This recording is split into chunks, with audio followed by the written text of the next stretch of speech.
Matt Basile with us in the studio. He's, of course, the creator of Fidel Gastro, a street food pop-up. Yes. Okay, now street food. Let's talk about the Toronto street food scene and the, what do you call this thing?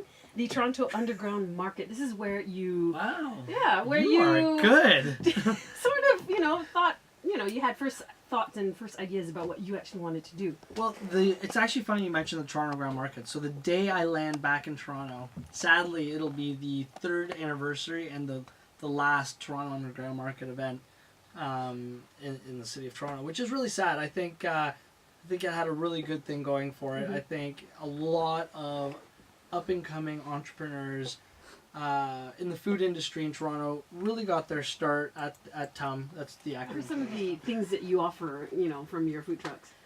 Okay, well, for example, one of the most popular dishes actually isn't even a sandwich. It's they're called pad thai fries, and pad thai fries. So it's literally Thai. But not really at all. It's Thai, but French. It's in Thai, an American way. It's which makes it Toronto. See how it's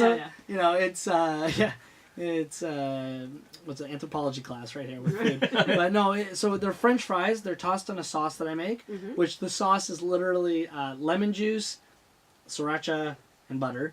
But we call it pad thai sauce because it's orange. It's great. It's fantastic. And then, so you toss the fries in that. So we use a very specific double-coated fry, so they actually still stay quite crispy despite the sauce coating them. They're spicy, they're hot, they're great. Then I cover it with bean sprouts, cilantro, and fresh lime. And it's so simple, but people go pretty wacky for it. I was wondering, Matt, are you a trained chef?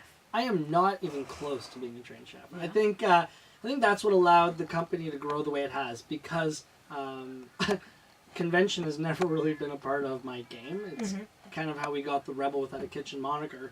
It's just because whenever someone said, "Oh, you got to do it this way," I've been like, "No, I don't think so. We're gonna do it that way." Yeah. And it's interesting because I've surrounded myself with chefs now that the company's grown, and I think you need that balance, because if everyone's kind of unconventional, it just doesn't make for a very productive day. But if you have that balance of people who are classically trained with people who use more of the creative process to think of how to market product and really come up with new ideas. Like, I try to invent every dish that we put on our menu, whether it's the restaurant, the truck, or our catering division.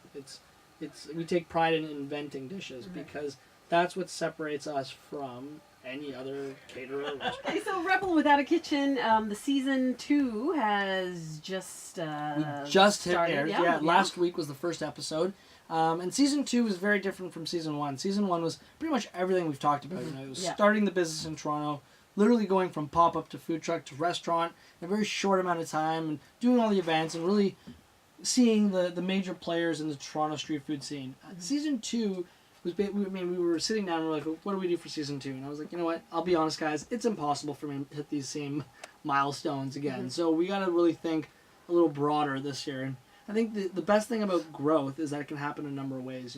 There's the growth that people see, new truck, new restaurant, but then there's the personal and individual growth, and the best way to do that is through travel. So we're like, let's go on the road, let's travel across North America, go to as many of the most forward-thinking street food cities in North America, and do events in all those cities. And that was really what we did. And then the idea was to come full circle, come back to Toronto, and just kind of spread my knowledge, Brilliant. Okay, so one last piece of advice before we let you go.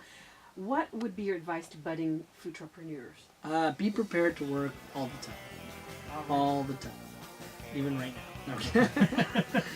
I'm prepping down here. You don't even notice. I'm chopping onions in the corner. I was wondering what that smell was. Oh, I'm crying. Thank you, Matt, for joining us this morning. Thank you so much for having me.